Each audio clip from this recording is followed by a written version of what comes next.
Fed heads, welcome to another episode of Cigar Chat. I'm your host, John, the Cigar Surgeon. Cigar Chat is broadcast around the world and picked up on the Armed Forces Radio Network. Thanks to all our listeners tuned in live right now at youtube.com, and of course, all our Facebook Live listeners. Technology still seems to be working, no issues. And of course, all our Fed heads over at CigarFederation.com getting their questions in via chat, via the Cigar Chat page. Thank you, everyone, for putting in your questions. You can also put your questions in on Facebook. We appreciate that. And of course, we have not forgotten about all our podcast listeners. We know you guys are out there in droves, checking in from countries all over the world. Thanks very much for your support. Make sure to subscribe. Check it out. I am joined, as always, by my guest co-host, Trippy Trent. Trippy, what's going on tonight, brother? Hey. It's a little cooler here than it was yesterday. I was saying yesterday it was really nice. We're both in T-shirts, and then now it's down to 50 here. But, that's how things go in the Pacific Northwest. I mean, there's got to be some sort of irony or, inherent amusement that the Canadian is sitting out in a shirt and the guy in the States is sitting in the cold. I mean, I gotta get that dig in there because it's kind of funny. But of course, we are joined by our special guest tonight, Mo. What's going on, brother? Not much. How are you guys? Thanks for having me. Thanks very much for being on. We appreciate it. So maybe we'll kind of hop right in and give our audience a little bit of background, first of all, because you're wearing a couple hats, figuratively, not literally, but figuratively, you're wearing a couple hats, and maybe kind of start out with your brand and give our audience a little bit of background on what your brand is and what the portfolio is. Okay, yeah. So it's funny because things happen in life that it takes twists and turns, and you never really know where it's going to go. So I graduate college and I go into I'm a CPA by education, so go into like consulting and stuff like that, and and that was cool, but there was something missing, and I'm like, okay, Chicago is where I'm from, so we're a big trading place in the commodity market. So I'm like, all right, we'll try that. And but there was still something missing, and cigars kept drawing me in. It was just something that really fascinated me beyond just I like to smoke.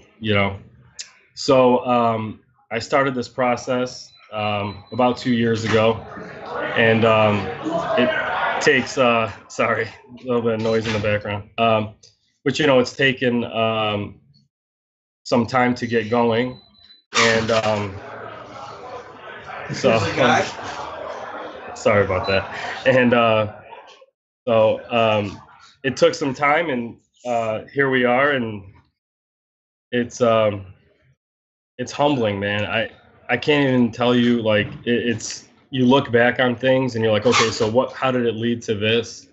And so I go and I start managing a shop, and I look at the customers, and I want to learn customers. I want to learn customer preferences, what draws certain consumers to different cigar brands and different cigars.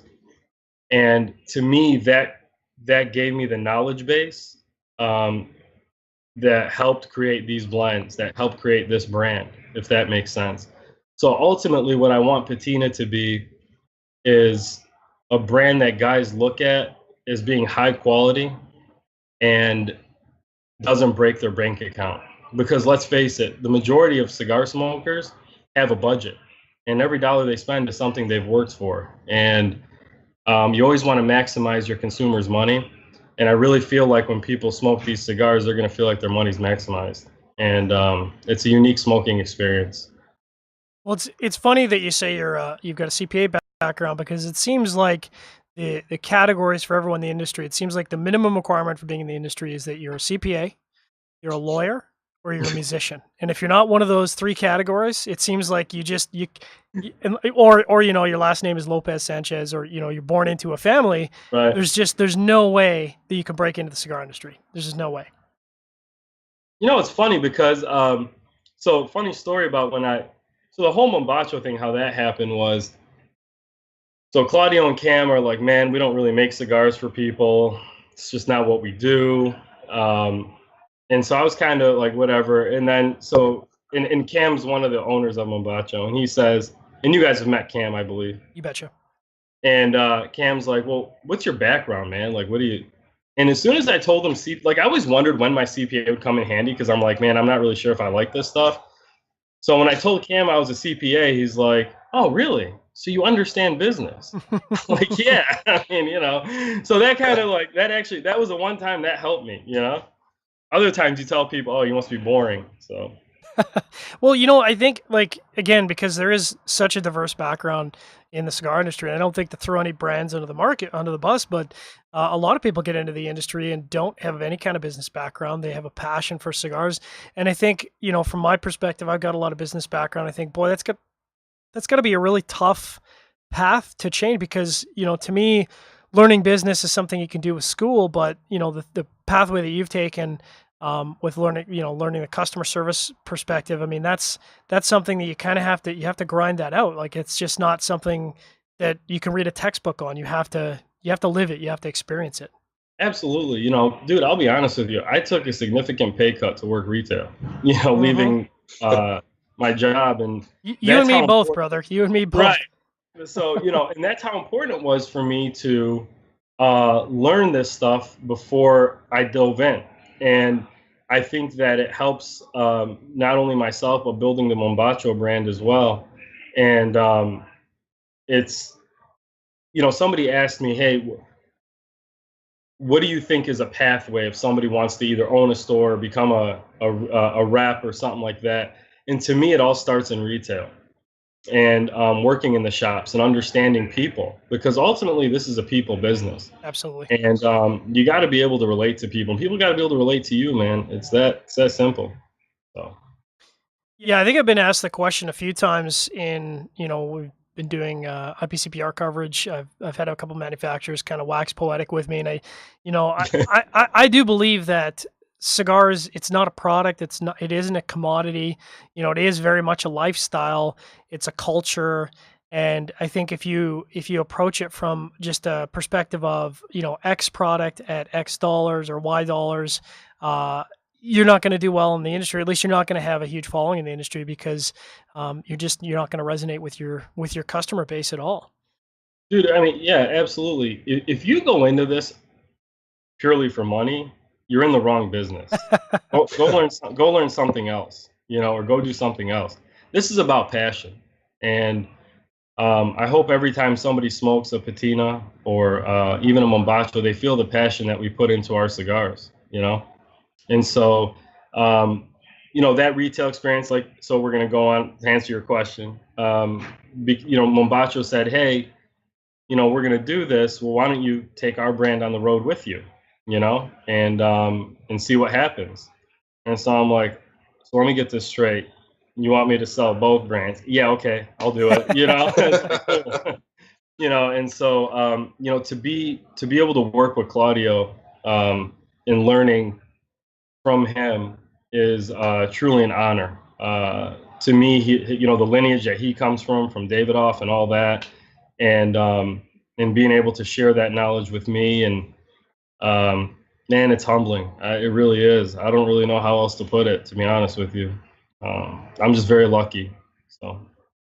So how did that meeting with Cam go, in the sense, like, how did you come across Cam? How did you kind of, because I know, I'm a Canadian, so for us, the Mombacho brand has been in Canada for a long time. And, right. Not to in any way down talk Mombacho, it's just that there's a lot of Americans that aren't aware of the brand, sadly, because it's a fantastic brand. But Right. I know that I talk about Mombacho with an American, and they don't necessarily know the brand because it hasn't been in the stores there like it has been up here. Right. It's funny you say that, because we talked a little bit about this before we started the show, and it's not easy to come in with a smaller brand and try to get shelf space. So, right, as a retailer, shelf space is so valuable. Absolutely. And like we talked about, that money sitting on, or those boxes of cigars sitting on your shelf or in your inventory, that's dead cash flow, right? Mm-hmm. So you're going to want to maximize your cash flow by getting products that move. And so when we go into stores, it's getting that word out as a smaller brand, as selling the story, so people understand that what differentiates us, in my opinion, and that's what it's about. So that's kind of like basically what I think got them is I said, I've left my career for this and I've put it all on the line. And when I told them that, it seemed to really resonate. And the opportunity, I think, that's when the opportunity opened. So Yeah, I mean, you're right, and now I have a interesting perspective on the market, being in the industry from the retail perspective. I mean, you're absolutely right. You don't go into any humidor anywhere in the United States and go into and find an empty spot. There's no such thing as an empty spot. You essentially have to carve that spot out, and you have to do that through perseverance and through, in your case, you told your story, and you're kind of putting it all, your heart on your sleeve, and saying, look, this is me. This is my brand. This is everything I've got. Dude, this is it, man. I mean, this is like putting my what on the chopping block. I mean, it really is. And and I don't feel like getting castrated. So I hope this, we're going to try our best to make this work. And so I truly believe in it, and that's why I'm doing it.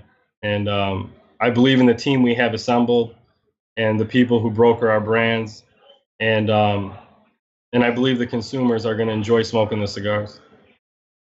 So before we kind of talk about your brand, the Patina Cigars, can we maybe address, because there was a big announcement today, big presser.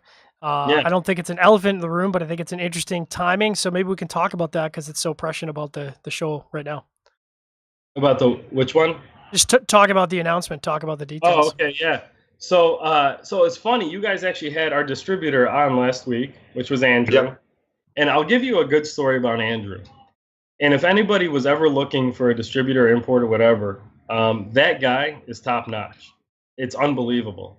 I needed my samples to be able to travel on the road, and for some reason or not, some things happened, a mix-up. He had his guy fly to Chicago with the boxes of my samples that I met at O'Hare Airport to get from him, and he flew right back to Dallas. Oh, wow. Wow. Okay. That's some customer service. That is some customer service. Andrew Wood is the real deal. Wow. Tobacco's Mundial is the real deal. So when you guys had him on last week, I mean, for all the guys who listened or watched, that guy is the real deal. He is not only a great at what he does, he is a wealth of information when it comes to the FDA, and he's done a great job guiding us. So I wanted to make sure to mention that. Additionally, so with that said, we have started to ship to retailers. I am absolutely, I'm not going to say shocked. That may be not the right word. And I don't want to keep using the word humbled, but I don't think there's anything wrong with humbled. I'm humbled by the amount of pre-sales we made. To sell the amount of cigars we sold before them hitting the market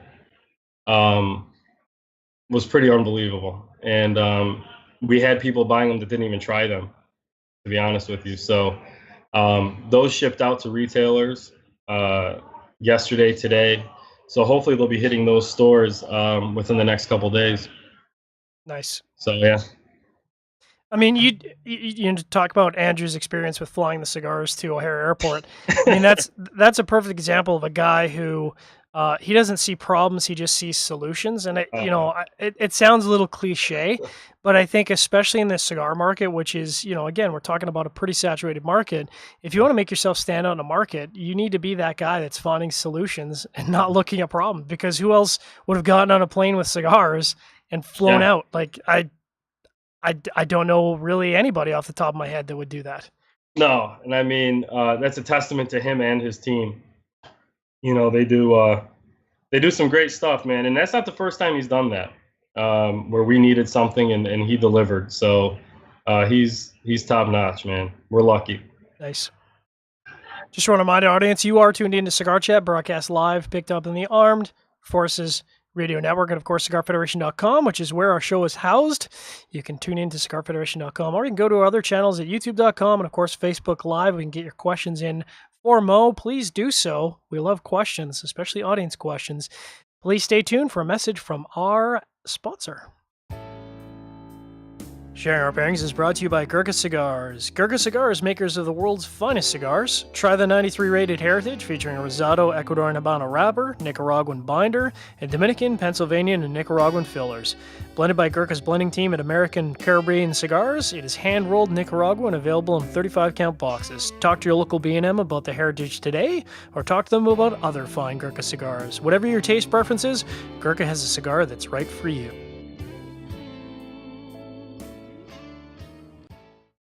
You are tuned in to Cigar Chat. We are here with our special guest Mo of Patina Cigars, and Mo is just regaling some stories of how one of his support guys came through in spades. And I kind of want to shift gears, Mo. I know that we've got a lot of cigar geeks tuning into the show, and I'm sure they want to know about you as a person, but they want to know about the cigars. So let's get right into it. Let's talk about your cigar. Let's talk about your profile. Let's talk about what your your philosophy is. Let's get into it. Yeah. So I always say, and whether it's right or wrong, to me, the cigar market is broken up into two people. Cigar smokers, like you're describing, guys who smoke cigars, right? So that's going to be like your guy that might dabble in cigars once in a while. Doesn't necessarily have a specific go-to, just kind of smokes whatever. And so when we blended these, I wanted to appeal to the guy that loves complexity, flavor, and didn't want to, break the bank. And to me, that's very important. I want the cigars to be accessible to everybody. And I want people to be able to enjoy them without thinking twice about it. Or, I can't tell you how many times working in retail, guys would come in and say, "Oh man, I hope my wife doesn't see this," or "I hope my wife doesn't." And and I don't want Patina to be the cause of any marital disputes. So that's kind of that. But so with the Connecticut, my hashtag that I've been using is Connecticut with balls, and the reason is we wanted to create a Connecticut that appealed to not only a Connecticut smoker, but somebody who doesn't normally smoke Connecticut's. And to me, that's the biggest compliment for a cigar. When you can grab into other profiles and have them smoke your cigar and enjoy it. So when you can give a typical full-bodied smoker your cigar and he's going to enjoy it, and you give a guy who smokes normally mild stuff and he enjoys it, that's when you're on the right track. So when I was testing these blends, I was giving them to guys who smoke Davidoff, and I was giving them to guys who smoke like Tatawahe or My Father, because to me those are more full body, right?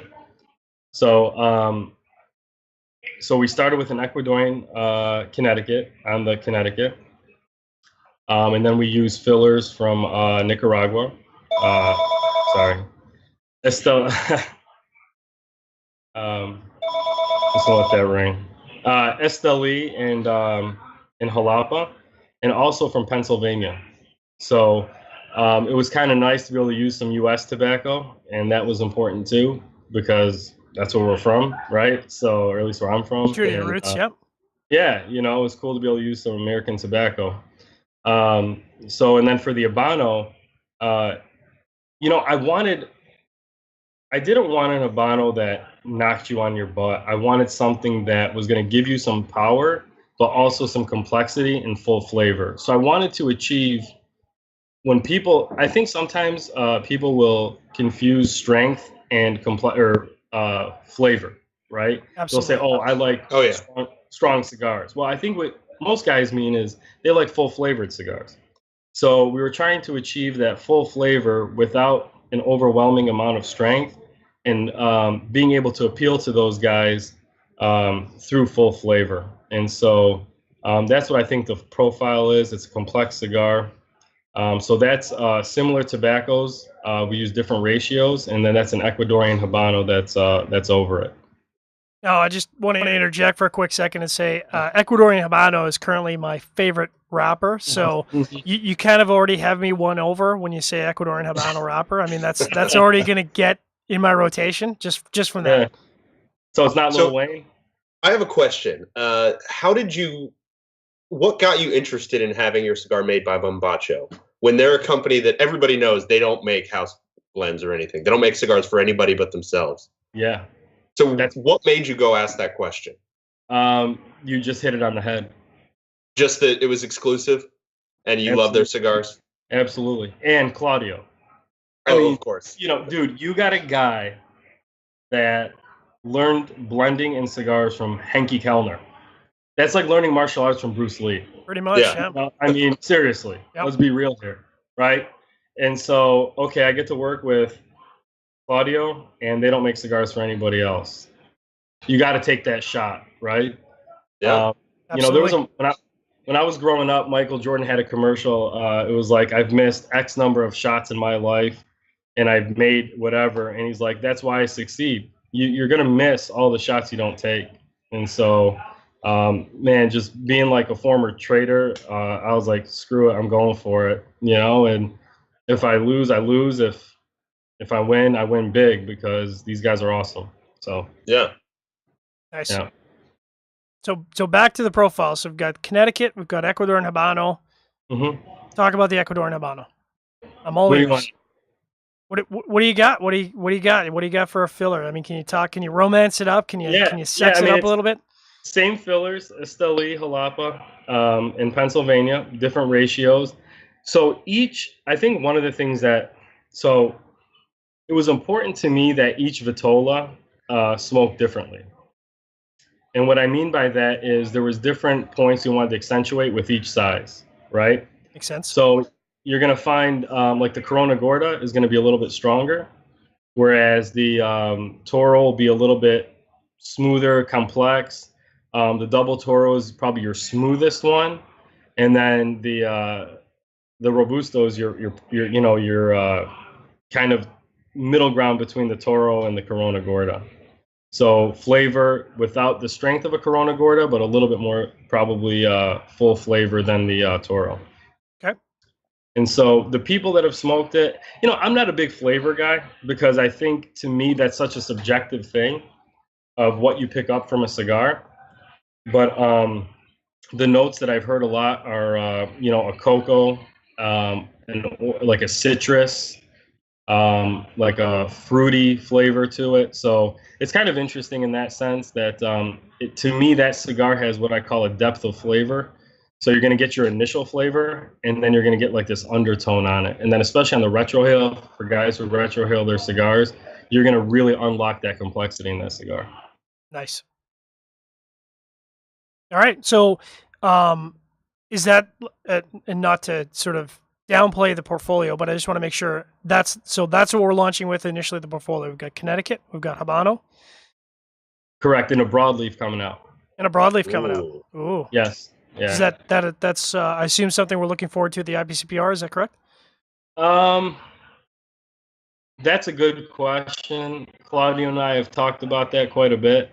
And I think I'm going to save it. Okay. I'm going to wait. Probably next year. Okay. Now I've been talking your ear off, Trippy. You got any questions? You got any audience questions queued up? I know we've got a lot of audience listening. Oh yeah, there's a lot of chatter going on Facebook. Not a whole lot of questions, but we got one from Adam Powers, which is, what has been the biggest challenge for you getting Patina together and off the ground?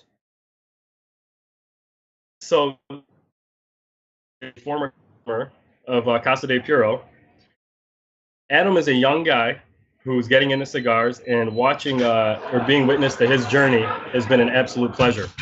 And so just seeing him kind of grow in that thing, so it's been pretty cool. So to answer Adam's question, the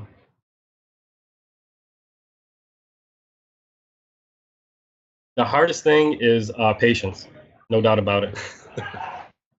Patience. And not only that, but, and Claudio could attest to this too, I think I drove him crazy as we worked on things. Like me, I think one day he was going to kill me, but perfection. I mean, you're putting your name on something, things have to be perfect, in my opinion, to the extent that we can, right? I mean, all the profiles might be a little bit different, but in my opinion, I wanted the cigars to be perfect based on what I like. So that's definitely the hardest thing, patience, and and really just perseverance and working through hiccups, you know, and understanding that you're working with a Central American country too, right? So we're accustomed to doing business a certain way in the United States. Yeah. Not everybody does business that way, you know. Oh yeah, they No. got Nika time down there. Nika There's a different time. Yeah, you know, there's a different definition of urgency. There's a different definition for some of those things. So being aware of those things and trying not to let them deter you or discourage you, you know. So, Nice. but yeah, man, it's like, sorry, go ahead. I was going to say that. Yeah, brings it's like we me to talked. another question. Yeah. Which is, do your cigars age for 6 months like Mombachos do, or are you getting those out a little faster? A little bit faster.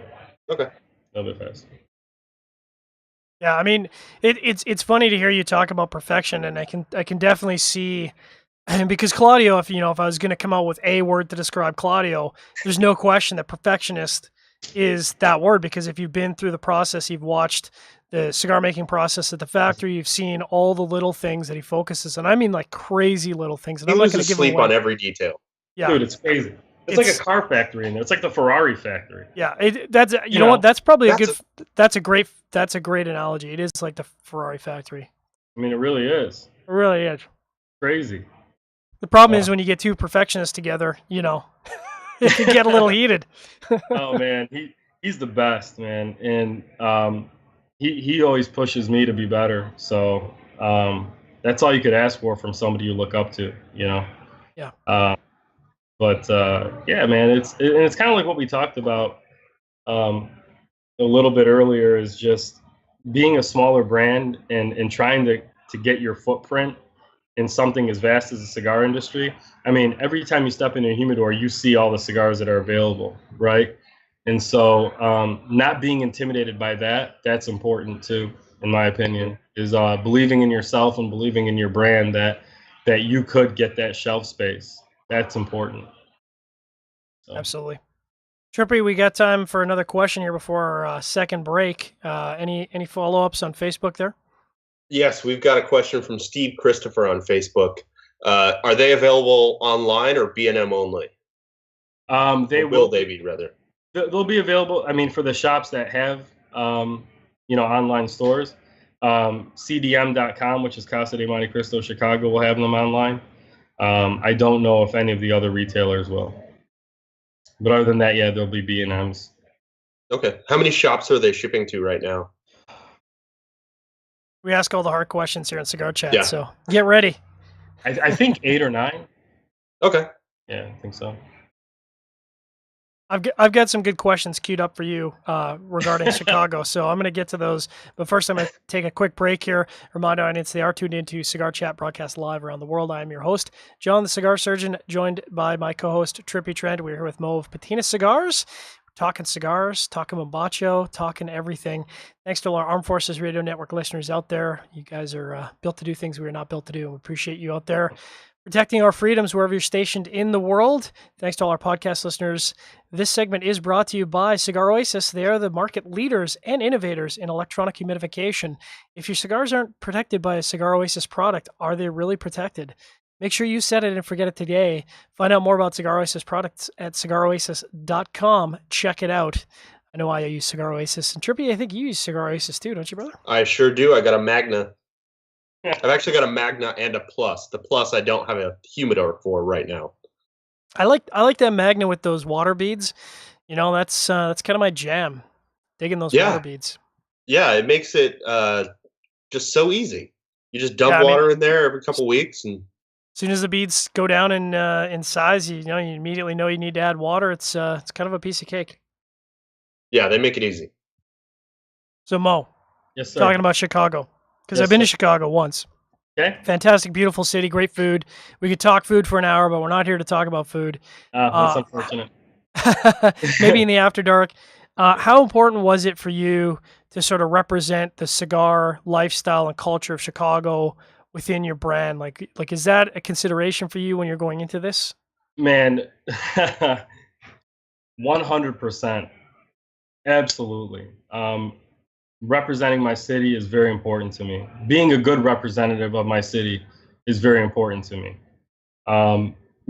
unfortunately, a lot of the news we see out of Chicago is negative. We see the murders, we see whatever, and people don't realize that it's such a beautiful city that has a lot to offer culturally, and in so many other ways.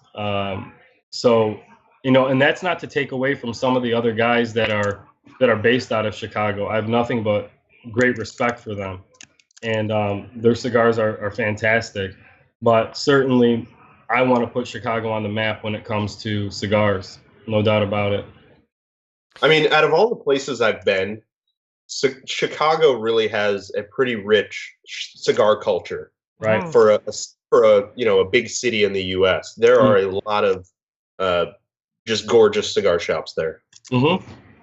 Yeah, there really is. I mean, you have Uptown, you have Jack Schwartz, which is legendary. Uptown's legendary. Iwan Reese is legendary. Iwan Reese, I think, isn't that the oldest cigar shop or one of? I want to say it's got to be either the oldest or one of, like second oldest in the city. Yeah. Yeah, so you're talking a very rich history of cigars here, especially with retailers. And then obviously Casa de Monte Cristo. You have so many guys that just really do such a great job. And hopefully, if Patina gets bigger, it's going to highlight some of those retailers, because if the city, the shops in the city get behind it, then you bring light to those shops as well. So that's the hope. Nice. Trippy, we got lots of time for audience questions. What else we got on the Facebooks and CigarFederation.com? Well, there's a little bit of talk about a pepper mill. I'm thinking that's some kind of inside joke that you've got. Yeah, that's ignorant, and I won't address that. That's one. That's probably not for this, but someone's trying to stir the pot. Yeah, that's great. But no, I'm not going to address that. All right. Benjamin Sider from Cigar King wants to know if you're still drinking Dr. Pepper with your cigars. Oh, man. So in an effort to lose weight, right, without sounding really dorky right now, so there are two things okay, let's backtrack. We got a story. Drink alcohol. I don't drink alcohol. So I have to find other stuff to pair my cigars with. And so Dr. Pepper was always a favorite of mine. And, like I always say, the cigar is like the 24th flavor. But, Dr. Pepper really goes well with like Oscuros or Maduros and things like that. Absolutely. And so it's really, really good pairing. One of my favorite pairings, which people always used to laugh at, is I would drink protein shakes after my workouts while having a cigar. There is no better time to smoke than after the gym. I'm telling you guys, go work out, then have a cigar. It is an absolutely amazing experience. So people used to laugh at me about that. But I don't drink as much Dr. Pepper. I don't really drink a lot of pop anymore. But that definitely is one of my favorites. I'm in the same camp, Mo. Not in the not drinking, because I drink professionally on sharing our pairings, but certainly a camp of watching weight, because this is we're probably going to get into a little PSA moment here, but of all the industries out there, I think everyone in the industry should be health conscientious, because as an industry whole, we tend to be a little bit bigger than the average citizen. I think that kind of comes part of the lifestyle. And it's funny you should mention smoking after workout, because I work out, I run, I work out, and I have people ask me all the time. They're like, "Well, how can you smoke cigars and work out?" And I say, after a really good workout or a run, it's fantastic to have a cigar. Like, it doesn't affect my performance at all. Like, in no way. It's the best. It's the best. And absolute best. We met that guy on Trent. Subway? Yeah, Trent. No, we met marathon a guy runner. named Trent on Cigar Safari a couple months ago, and he's a marathon runner. Yeah. And he says he gets the craziest looks when he finishes a marathon and he's lighting up a cigar at the finish line. Oh, dude, yeah. It's beautiful. It's the best. I don't know what to say. It's smoking after a workout's awesome. Do it all the time. Great. I can't say I've done any protein shake pairing, but I agree with you that Dr. Pepper, because I mean, people really, for pop, they kind of land in the either not Dr. Pepper or Dr. Pepper camp. There's nobody that kind of likes it. They either love it or they hate it. Right. And I love it. But the other one that we used to pair all the time, root beer. It's kind of along the same lines. Sure. Yeah, root beer is a good choice. Red Bull used to be really good, but I don't really drink that anymore either. I will say about the protein shakes, I would always go chocolate, and I would pair it with either a Connecticut broadleaf, so like a Pete Johnson Connecticut broadleaf, you Nice. know, or a San Andreas Maduro of some sort. You know, it would go really well with that. Yep. Chocolate. So it's almost like hot chocolate. Yeah. Yep. You know, I can dig it. coffee's always good too.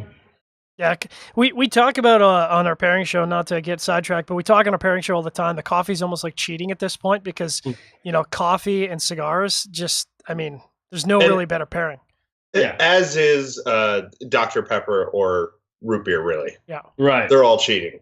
They're all just too good with a cigar to, think about.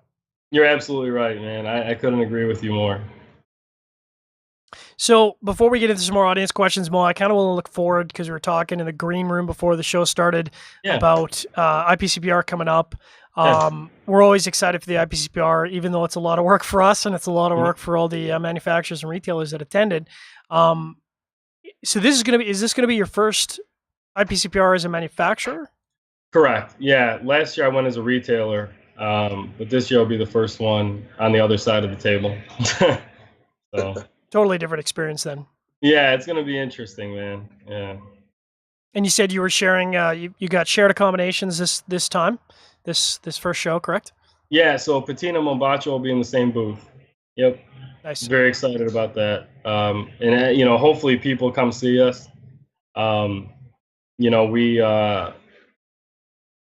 obviously there's a lot of great people in the industry, but these guys are special. And if you have an opportunity to meet, Claudio or Cam or Marcus or Matt, these are very special human beings that are great people. And so as Cam would always say, they're beautiful. They're just beautiful people. Yep. So, it's very lucky to be with them. Canadians, man, you can't hate them. They're beautiful people. Oh, great guys. Absolutely great guys, man. I'm obviously a little biased. Getting back to your line for a quick second. Do you have an MSRP at all for the line? Can we because we were talking about price points, maybe share that a little bit with our audience? Absolutely. So the Habano starts at $8.95 for the Robusto, and it goes to $12.95 for the Double Toro. The Connecticut starts at $9.95 for the Robusto, and the Churchill and the Double Toro are $12.95 on the high end. So nice. $9 to $13, I guess. And do you think you're going to ever, because there's kind of two extremes in the market. You've got the Lancero geeks, and I've heard manufacturers talk about it's the best Vitola that doesn't sell. And then you've got retailers hate Lanceros. Yeah, retailers hate Lanceros. Cigar geeks love them, and it's the reality of the market. And then you've got the other spectrum, which is the cigar sizes that sell, which is your Double Toros, your Robusto Extras, your Robusto, your Gordos, or larger, which is just kind of reality of the market. Do you see yourself playing in either end of that spectrum as you expand your portfolio? Okay, so it's funny you say that. You guys saw that Davidoff came out with those 660s or the 60 ring gauges the other day, and man, that surprised the heck out of me. Yep. I couldn't believe it. I was like, wow, the 60 ring gauge is really here to stay. When I saw that, truthfully, I am very opposed to the 60 ring gauge to make it. I'm a big believer in making stuff that I like and that I would smoke myself. Just as if when a customer would come into the store, I would learn their profile, and within those profiles, recommend the cigars that I would smoke myself, if that makes sense. So to me, 56 was the biggest ring gauge we went. Double Toro is a 56 gauge, and then the rest are 52. So, and then the 46 Corona Gorda. But Corona Gorda is my favorite size, like a 46 gauge. Oh, yeah. Absolutely. Like a Luzioni does. I mean, he does that really well, like those. And so, yeah, man, that was just. So I don't see myself veering off too much from where we're at today. Okay. In terms of sizes, and then the Churchill's a 749, and the Robusto's 552, and the Toro's 652. Okay. So I'll let Trippy have another shot at the questions here, but before we do, quick question for you. So if you know you've got the retail experience, if you're handing someone a Patina cigar, either in the Ecuadorian Connecticut or the Ecuadorian Habano, what size are you going to gravitate towards for recommendation? You knew I was going to ask that. Oh, dude, yeah, I knew you were going to ask that. That was actually the next audience question as well. Was it really? Okay. Man, you guys are brutal. We've been taking it like easy kids, thus far. They're like kids, right? Yeah. Each one brings a little something to the table, but you love them all the same. How about that? Fair enough. That's a very strategic answer. Yeah. You know what, man? Being straight up is very important to me. I don't like to BS, so I'm going to be real with you on it, right? My favorite, personally, on the Connecticut is the Churchill, and I am not a Churchill guy. Okay. So that's my favorite Vitola on that. And on the it's the Corona Gorda on the Habano. Okay. Or the Robusto, one of those two. Okay. So. Fantastic. Trippy, who was just so we give some props and some love out there, who was the audience member who was asking about the sizes? Well, Facebook is giving me some trouble with the whole scrolling thing. Copy that. But I believe that was I don't remember his name. You said he was there it is. Adam Power. He likes that. He's trying to bust you up a little bit, I think. Oh man, I'll tell you what. These guys around here are good at that. You know, I think they started to question if the cigars were even real after a while. When are these things coming? I'm like, relax, take it easy. They're coming. So. All right, back at the audience questions, Trippy. What do we got queued up from Facebook or CigarFederation.com? We don't have any more questions, but we've got a lot of shout outs and comments. We got Rob watching, our old buddy Rob. We have somebody watching from Rob. Who? Yeah, Rob who? He used to do some sort of cigar shows. I don't know. Robbie Raz, baby. Yeah, and then we have F.A. Bay, I think is how it's pronounced. Watching from Brazil. Wow! Hi. Shout out to Brazil. Thank you for tuning in. Very nice. So getting back to the process, because, and I'm going to start asking these hard questions now because we got you all warmed up. And having been to Granada, which is now becoming quickly my second home, and spending more time with Claudio than my fiance at this point, maybe talk a little bit about that creative process with Claudio, because we're talking about being perfectionists and the challenges with that. So maybe talk a little bit about the creative process from taking it from concept to execution, what that was like. Sure. It was funny because so Claudio is what I call a minimalist, in the sense that he doesn't like to use a ton of different tobaccos in his blends in general. And I'm cool. I like that too, because to me, you want to maximize what you're using and bring out as much from it as you can, right? And bring it out in a different way that maybe it hasn't necessarily been done before. And so that was important. So funny, we tried some Brazilian tobacco at first in the filler, and that backfired like an old car, man. That was not good. So it took the broadleaf was the hardest, no doubt about it. But the Connecticut was fairly straightforward. We knew, we wanted to use some U.S. tobacco just because, again, being from the U.S. and things like that, and then we wanted to highlight Nicaragua as well, because this is the first time that Mombacho has done non-Nicaraguan puros. Mm-hmm. So we still wanted to stay true to the Nicaraguan aspect, even though we're using the Ecuadorian wrappers and Pennsylvania filler. But yeah, man, I mean, there's a lot of so it was one thing to nail the blend, right?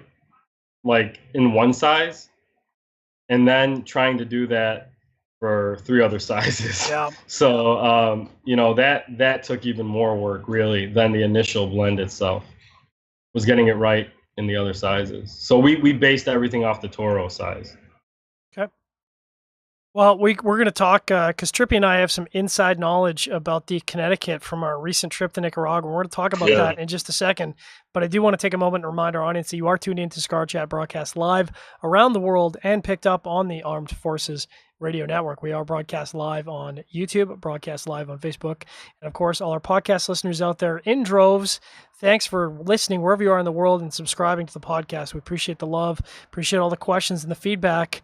Trippy, this last segment is brought to us by who? Drew Estate. They good. And if you go on Cigar Feder or Cigar Safari, you can get a sweet hat painted like this. I mean, that's really cute. Yeah, I had them paint this for IPCPR. It's got like a little black mark here. I think it said Drew Estate, and Jesse saw it and was like, no, we don't want any branding on that because that's his IPCPR hat. Yeah, that's cute, man. That's good. They do good stuff over there. Cute. Yeah.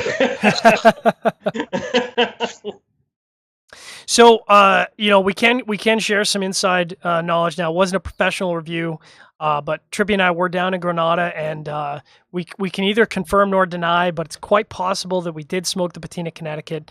And I have to say, I can't speak for Trippy, but I can speak for myself and say it was a very good cigar. It was. I really liked that cigar. Yeah, it was not at all what I expected, because people talk about Connecticut, you have a particular profile in your mind, grassy, hay, that kind of thing, and you still contain that underneath creaminess that a Connecticut brings to the table, but it was a whole lot more than that.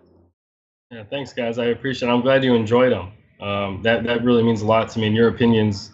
You guys know cigars, so thank you. I appreciate it. A little bit.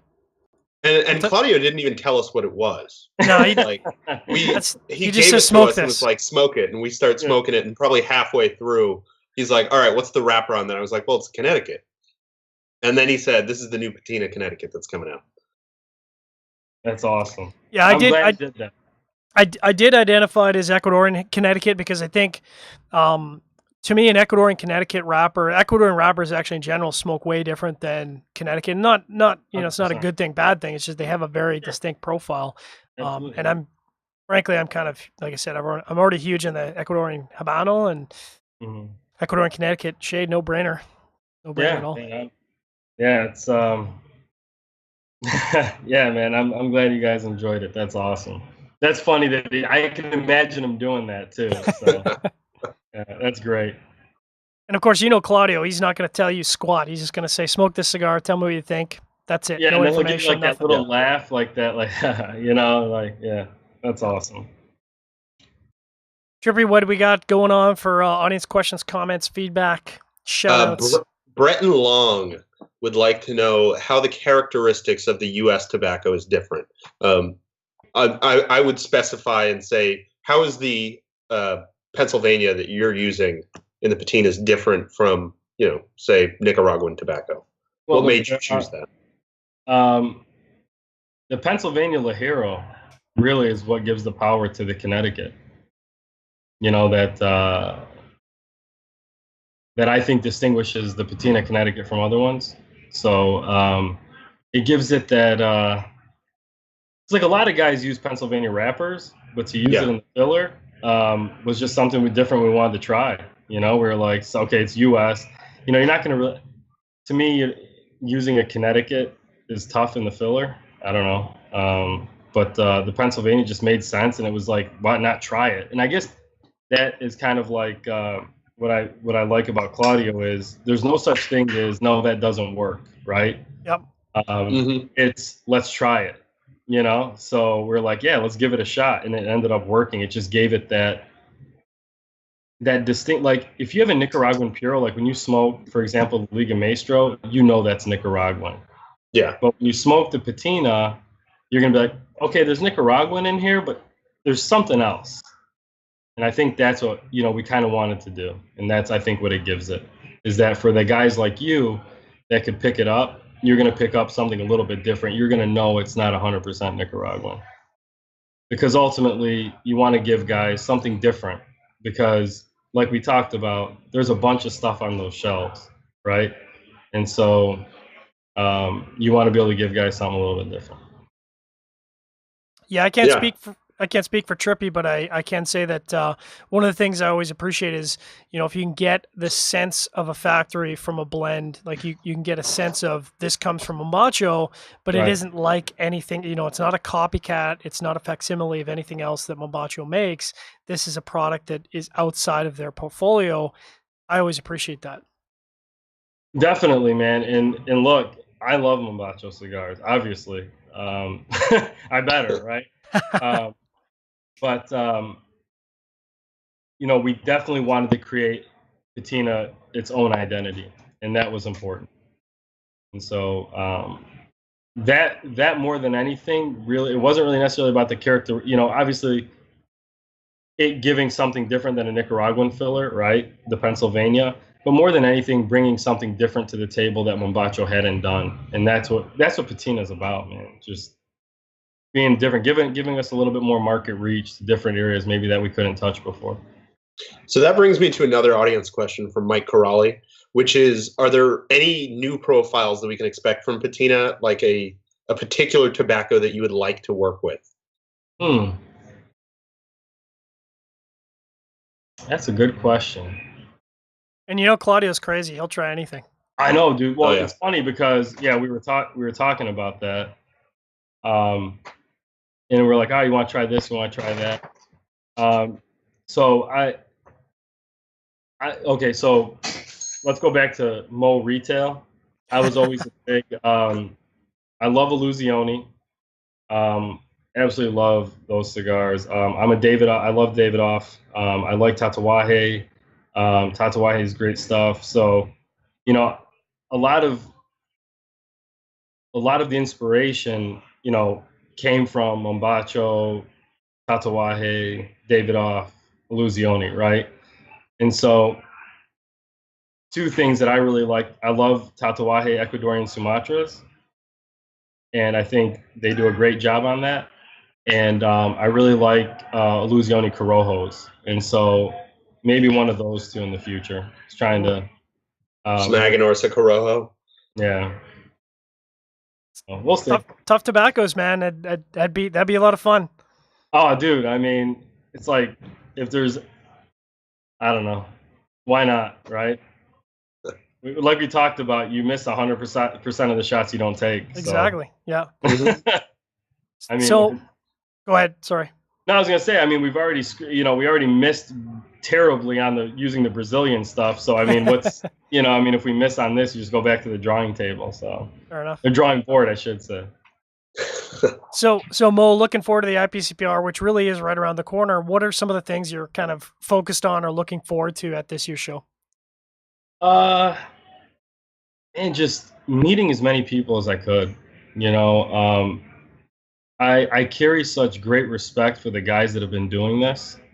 And I hope to be able to sit down with some of the guys, not only from a manufacturer perspective, to be able to learn from those guys and just see what they're doing and what they think of things, but also being able to talk to shop owners and cigar media, because you guys are the gateway to the consumer, right?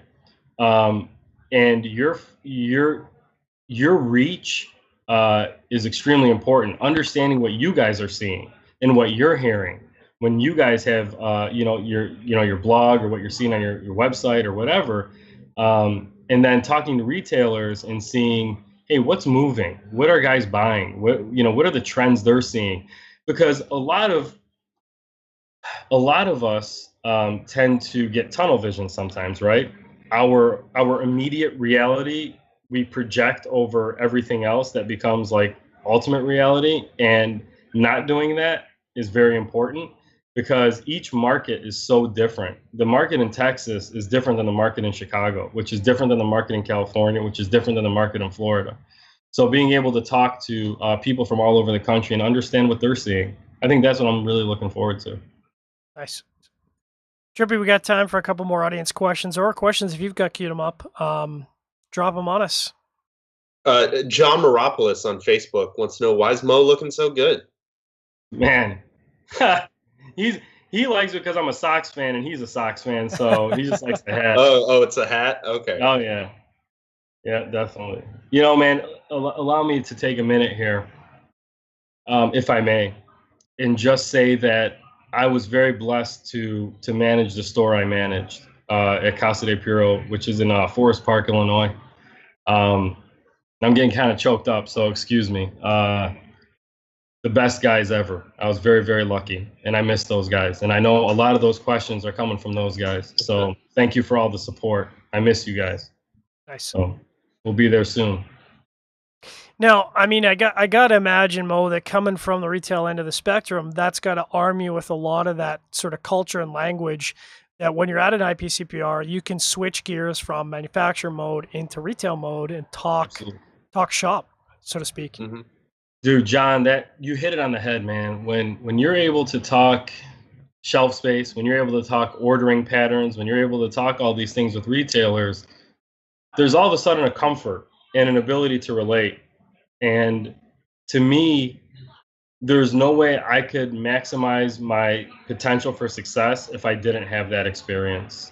For me personally, I can't speak about everybody else. I mean, like you said, there are guys that grew up in this industry, that grew up, they're, manufacturing families, whatever. But for somebody like me who's coming more or less really out of nowhere, that retail was my training ground and my it's crucial in my opinion because it allows you to relate. It's a people business, relating to people feeling comfortable with you. That's paramount.